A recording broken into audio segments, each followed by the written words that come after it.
इथल्या लोकांना जगायचं काही साधन नसल्यामुळं ही लोक सगळी समोर दिसत आहेत. घरं बंद करून कोण पुण्याला, कोण मुंबईला निघून गेलं. त्यांच्या उदरनिर्वाहाला इथं काही साधन शिल्लक नाही.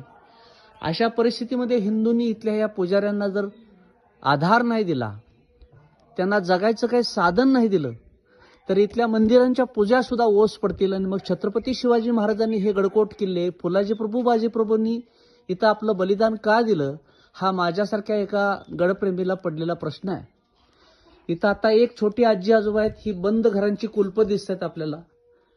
हे टॉयलेट बाथरूम बंद आहेत. इथं आता हे दुकान बंद आहे.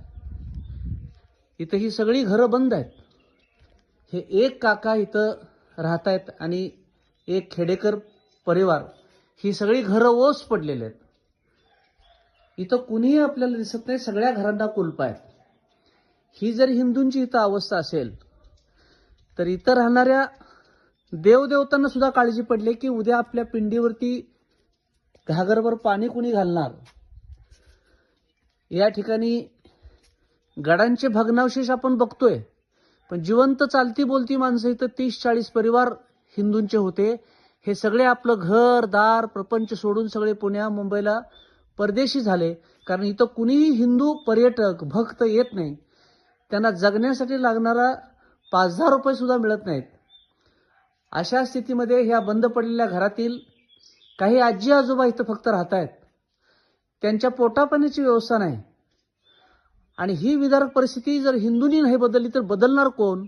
हा ह्या हिंदुस्थानमधला विशाळगडाचा प्रचंड मोठा इतिहास आपण पावनखिंडीच्या रूपानं बघतो. पण आज ही खिंड उदास आहे. आज हा गड उदास आहे. फुलाजी प्रभू, बाजी प्रभूची समाधी उदास आहे. आपण सगळे हिंदू मिळून जर इथल्या परिवारांना आधार देऊ शकलो, महिन्याकाठी आपल्या उत्पन्नातला काही हिस्सा यांना जगायसाठी देऊ शकलो, तर किमान आपल्या देवदेवतांच्या पूजा इथं होतील.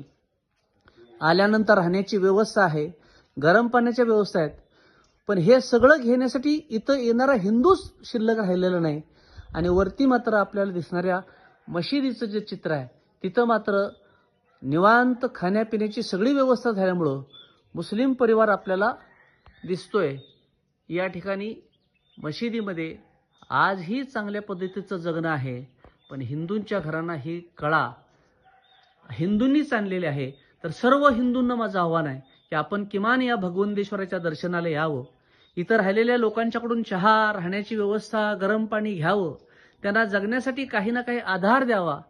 तर आणि तरच आपल्या जगण्याला आणि हिंदू म्हणून घेण्याला काहीतरी अर्थ आहे, एवढं मात्र नक्की.